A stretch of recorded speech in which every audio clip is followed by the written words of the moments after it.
Enemy of the State by Tommy Robinson, Chapter 16, The End of the Line, Part 1, read by David Clark. If there was a moment when it would seem that the EDL might become something meaningful on a national scale, it was after Lee Rigsby's death in May 2013, when the whole country was outraged. Outraged, but only briefly. At that time, I'd straightened out while inside for the passport offence. The mortgage stuff was pending and I was having second thoughts about leading the EDL. Things were getting worse at home, with Ibrahim and Anderson, Saiful Islam and other crew chasing my cousin home and the ensuing ruck outside my uncle's house. There was another incident too, just after that, when I took the kids to the birthday party over at Marsh Farm. It was mostly women with their kids, at one of these big council-run indoor play gyms. However, when I arrived, Ibrahim was on the play area with his children and some women in burqas, but he didn't look at me. So I thought, that's okay, he's with his kids. I'm with my kids, just ignoring each other. The next thing, a bloke said I needed to look outside as there was some 40 Muslims, bearded mullahs, all sorts, led by Saiful Islam. I got straight onto the phone to Kev and a bunch of mates, then took my kids to some of the mums and asked them to look after them. 6 of these pricks came in and told me to come outside. Everyone was watching. I went into the kitchen looking for something to defend myself with, which naturally had the chef panicking, but thankfully someone had rung 999 and the police came with a siren full blast. I walked outside and the police were there for me, shouting, get down, get down. All the Muslims extremists had come to kill me, 40 against 1, and the police were telling me to get on the floor. It was barely believable. There was a mob waiting to tear me to pieces, and the police were making me the villain again. At that point, Kev came tearing up. Some of my uncles arrived, my brother-in-law. The reinforcements were just in time. That was the time they identified my cousin, who they would later chase back into his house. There were still only 4 police officers, and it could have turned nasty, but then more officers started to arrive. It was a children's party. All the parents were watching what was going on, and I thought, wonderful. I couldn't even take my kids to a birthday party in peace. I explained what had happened, and for once the police didn't nick me. We even got a police escort home, but all I could think was that no one would invite my kids to a birthday party again. In fact, when my little boy started school, that happened for a while, he wasn't getting invites to his friends. That was one of the most difficult things I have ever had to come to terms with. I realised that I couldn't keep putting my family through all this, although it wasn't like just turning off a switch. Whether by fate, bad luck or worse decisions, I had created a Tommy Robinson figure which had gotten right out of hand. Short of living in a cave or having major plastic surgery and wearing platform shoes, I had become impossible to switch off from being me. I was wanting to buy myself some time to consider what the future might hold. Some elements of the EDL had given Kev grief while I was inside, and my family would have had it really tough, but for the help of people like Pamela Geller. During my 22 weeks in solitary, some EDL members had rallied round and donated a total of about £1,800. A big thank you to each of you and every one of those people, by the way. But that wasn't going to keep my family afloat for long. And I wouldn't have them going to the state, cap, hand in hand, asking for benefits.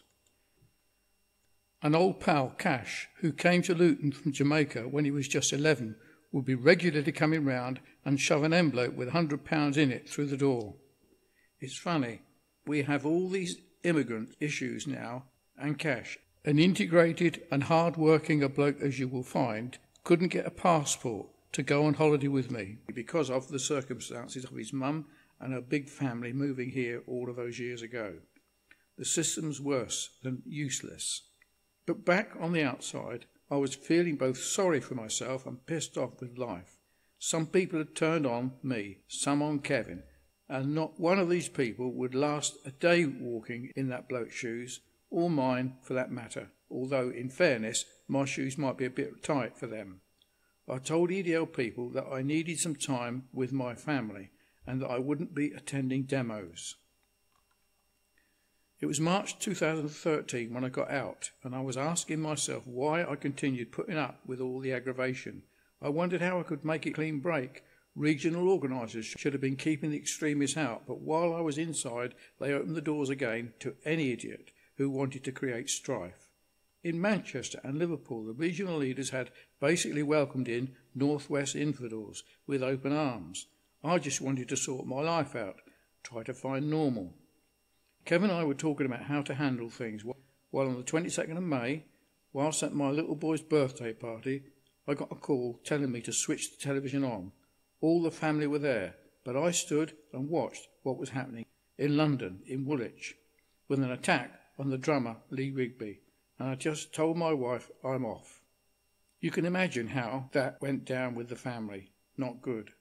There I was trying to get my head around how I should leave the EDL, and boom, suddenly I was being dragged back into the front line. I had calls coming in saying Muslims had celebrated in the streets, shouting Allah Akbar at the news of the young soldier's murder. All I could think was that I had to go to Woolwich. We didn't know at that time, but it transpired that 6 months before he was killed, Lee Rigby was at a wedding in Luton with Kevin. We jumped in the car, drove down to London and met a lot of lads down there. There was real anger in the air and groups of blokes were charging about in the streets, but I wouldn't say it was anything that looked like getting out of hand. It was mostly a lot of shouting and chanting, people expressing their anger that one of our own troops could be killed in cold blood in the streets of our own capital. Predictably enough, the newspapers were quick to hammer us over the noise and fury in the streets. No one made the point that at least the EDL had never tried to saw anyone's head off their shoulders. No one ever felt the need to mention that. I posted a video talking about the Lee Rigby incident and it got 600,000 views in a few days. It went up to 50,000 Twitter followers overnight and spoke to Kevin about what we were going to do. There wasn't a choice. We were straight back in. We would go round again. Always, at that time, hanging over my head was the mortgage case. But with that atrocity, there was suddenly renewed momentum within the group. On the Saturday immediately after Lee Rigby was murdered, we organised a walk for Lee in Luton. About 80 or 90 of us. People began spontaneously joining similar events across the country. There was a new impetus. One of the first things I did was to get rid of the Northwest regional leadership. It was zero tolerance, where right-wing idiots were concerned, if I was going to be back involved. That movement, the Walk for Lee, was picked up everywhere, with rallies announced in 68 towns and cities of EDL members and ordinary members of the public eager to pay their respects to this young hero. I thought the government missed a massive trick here.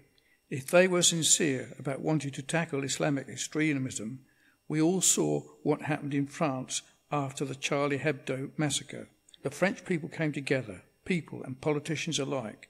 They renewed that they strengthened their national resolve. Their whole country effectively went into mourning. I thought that Britain should have had a national rally for Lee Rigby, a formal state line response so that the people from all communities could go and pay their respects, and more than that, feel that they got their anger out of their system. Imagine what a positive signal that would have sent if ordinary Muslim people came out in support of the young man. But that's not the British government, is it?